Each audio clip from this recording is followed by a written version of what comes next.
It's just inspiring to see all these doctors that do amazing things and that are so successful. And it's like, I want to be you one day, like in my own profession.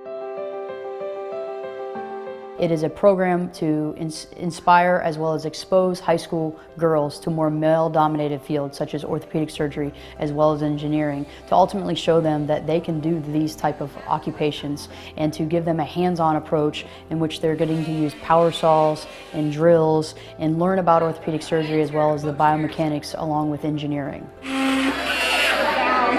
I didn't know it was so like mechanical, like putting things together and like manipulating different rods to fit different bones. I thought that was so awesome. Many of these high school students that come to do our Perry Initiative, they probably have never touched a saw in their father's garage. So they're very timid and they're very apprehensive and even nervous initially. But the moment they have their hands-on experience with a drill and a saw and to be interacting with female surgeons, it's almost an amazing experience by the end of the day of how comfortable they are. There you go. And many of them have never even realized orthopedic surgery was a potential. I just want to get like a good hands-on experience to see if this is really something I want to do when I get older. It's very challenging as a female, whether you're in science or in medicine.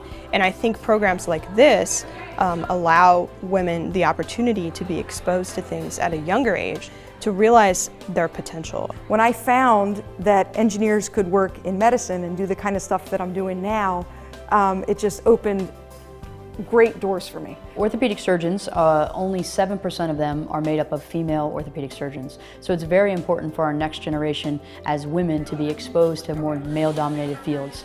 Medical students are nearly 40 to 50% women, so in order to capture the brightest and most intelligent students in that discipline, we need to also make sure that women know that they can do this type of occupation as well.